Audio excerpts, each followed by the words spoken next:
Iran আবারও এক মাইলফলক অতিক্রম করতে চলেছে। এবার যুদ্ধ নয়, শান্তির খোঁজে।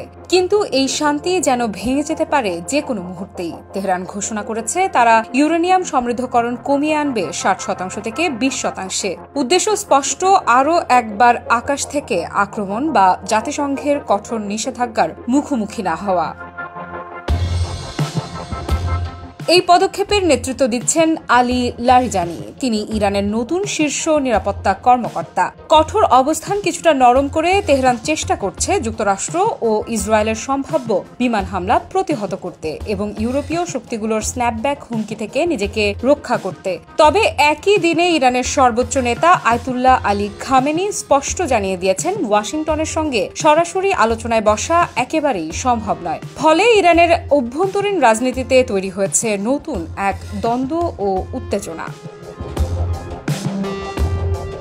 মনে করিয়ে দিই, জুন মাসে মার্কিন বিমান হামলার আগে ইরানের ইউরেনিয়াম সমৃদ্ধকরণ পারমাণবিক অস্ত্রমানের কাছাকাছি পৌঁছেছিল। তখনই বিশ্বজুড়ে উদ্বেগ বাড়ে, কারণ ইরান পারমাণবিক সক্ষমতায় একটি নতুন মাত্রা ছুঁয়ে ফেলেছিল। সেই সময় ইসরায়েলও আক্রমণ চালায়, যার ফলে 1062 জন প্রাণ হারান, যার মধ্যে 276 জন নিরীহ নাগরিক। পাল্টা জবাবে ইরান ক্ষেপণাস্ত্র এবং ড্রোন হামলা চালায়, যার ফলে ইসরায়েলের অন্তত 32 জন নিহত হন।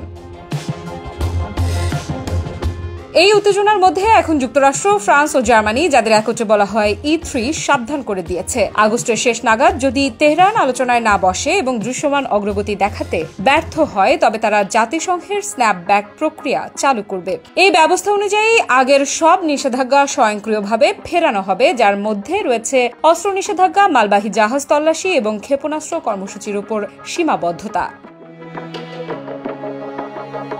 সম্প্রতি ইরানের পররাষ্ট্রমন্ত্রী আব্বাস আরাকচি ইউরোপীয় 3 পররাষ্ট্রমন্ত্রী ও EU এর পররাষ্ট্র নীতি প্রধান কাজা কালাসের সঙ্গে ফোনে আলোচনা করেন। শুরুতেই কথোপকথন ছিল উত্তেজনাপূর্ণ। আরাকচি প্রশ্ন তোলেন, E3 আদৌ কি স্ন্যাপব্যাক চালু করার অধিকার রাখে? এরপর কিছুটা নমনীয় ভঙ্গি দেখান আরাকচি। তিনি বলেন, সময়সীমা বাড়ানো সম্ভব, কিন্তু চূড়ান্ত সিদ্ধান্ত জাতিসংঘের উপর নির্ভর করছে, ইরানের উপর নয়। ওদের স্বপ্ন পূরণে পাশে থাকতে পেরে আমরা গর্বিত।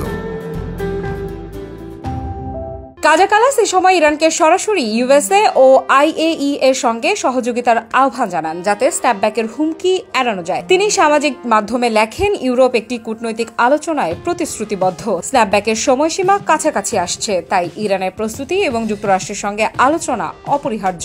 IAEA এর সঙ্গে পূর্ণ সহযোগিতাও জরুরি। অবিশ্বাস্য হলেও সত্য, এই মধ্যপ্রাচ্য সংকট শুধু কূটনীতি বা আলোচনার বিষয় নয়। এটি দেখাচ্ছে যুদ্ধ এবং শান্তি দুই একসাথে চলতে পারে।